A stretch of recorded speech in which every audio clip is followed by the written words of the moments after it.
All right, so this is a game that I've been pumped about for months. It's the all-state Red River rivalry between Texas and Oklahoma, and if you recall several weeks ago, Texas played Alabama in the All-State Crossbar Classic.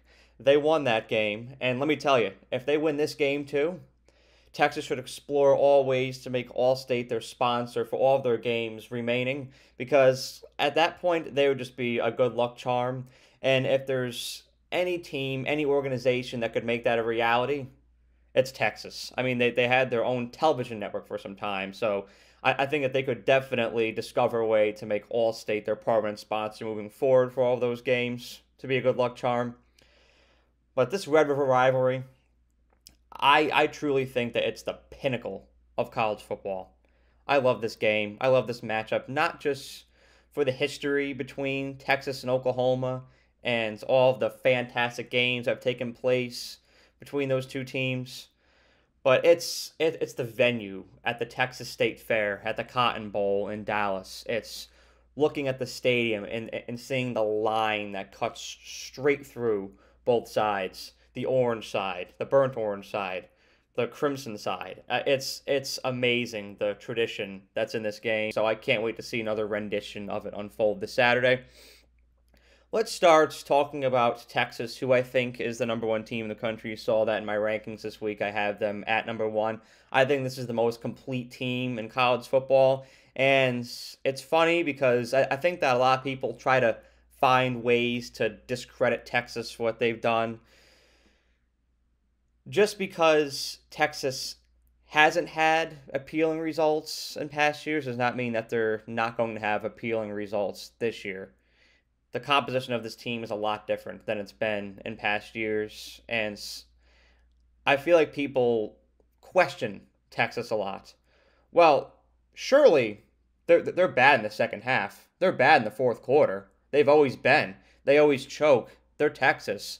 They're going to find a way to combust in the fourth quarter. No, they had 21 points in the second half against Alabama and 27 points in the second half against Kansas. They actually got better as the game went on in both of those games. Oh, well, surely they have to be bad defensively. They've been bad on the defensive side of the ball for the past decade. No, they've allowed 12.8 points per game. Their highest point total they've allowed was 24 to Alabama, who's by far the best team that they played this year. So you can try to find angles to derail this and discredit this Texas team, but they've played complete. They've done what they need to do, and they've won every game that they've played thoroughly. And it's such a deep roster. There's so many phenomenal guys on the squad. Quinn Ewers, who's an emerging quarterback prospect right now. I think that he's been phenomenal, especially in the second half. That's when he really starts to get into rhythm. Xavier Worthy and A.D. Mitchell. You want to, well, one traits of successful teams in college football for these past several years has been a good wide receiver duo. Texas has that this year. And then you also have an emerging wide receiver, a third option in Jordan Whittington. He's been phenomenal this year. My only concern with Texas this weekend is the potential of Jatavion Sanders not playing. He's day to day right now, and I think it's really going to be a game time decision. That could be a blow to this Texas squad, who's going to need everything that they can possibly have offensively going against Oklahoma this weekend, because it's going to be a vintage Red River rivalry shootout. It's going to be back and forth. So any offensive weapon that Texas can have, they're going to need. But as far as it being an offensive shootout, I will say Texas defensive line has been imposing. I don't think Oklahoma's faced pressure like they're going to face this weekend. This Texas defensive line is nasty, and I can't wait to see what they do this Saturday. My general rule about Texas right now is don't doubt them for what they've done in the past, but instead evaluate them for who they are now. And if they're able to pull off this win against Oklahoma on Saturday, it will, without a doubt, flip the script that has been crafted about them for these past several years.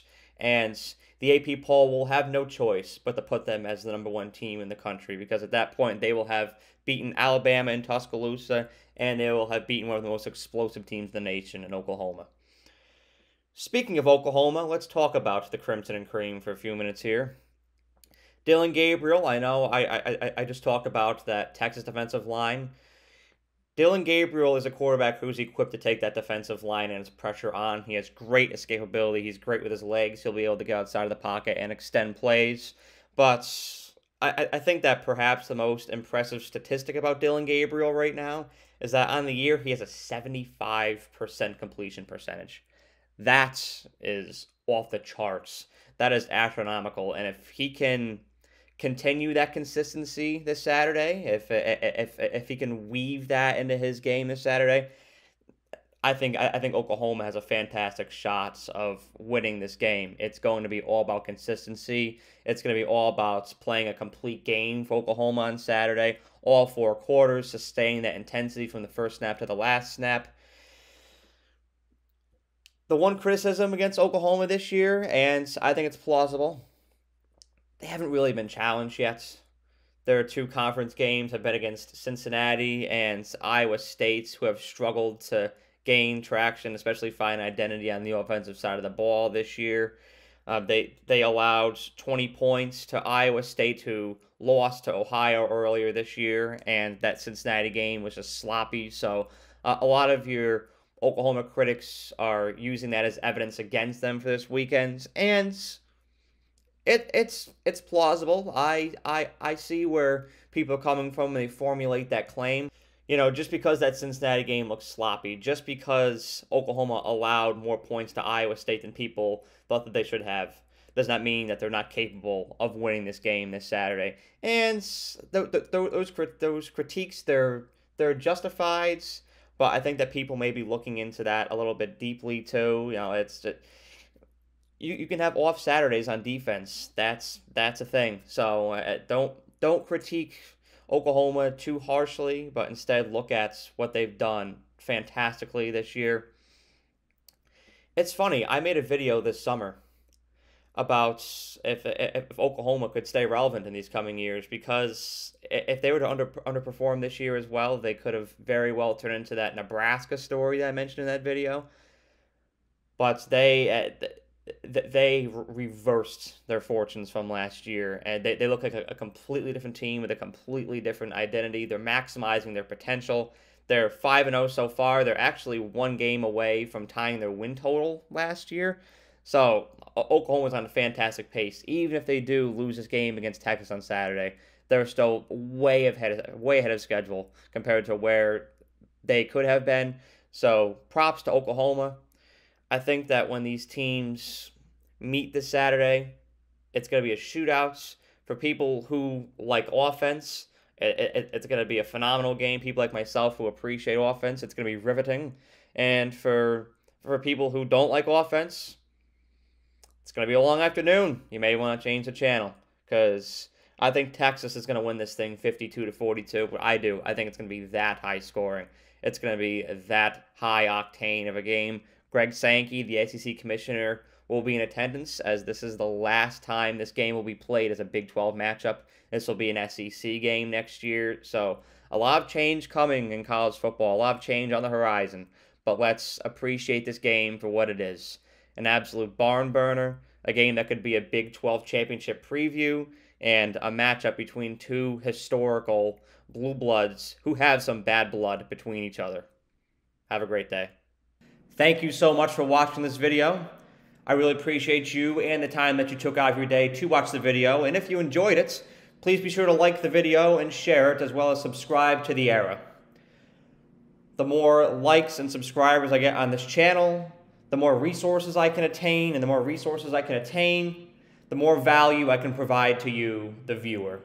And that is how I show my appreciation for you for the time that you devote to watching my videos. So thank you so much, and have a great day.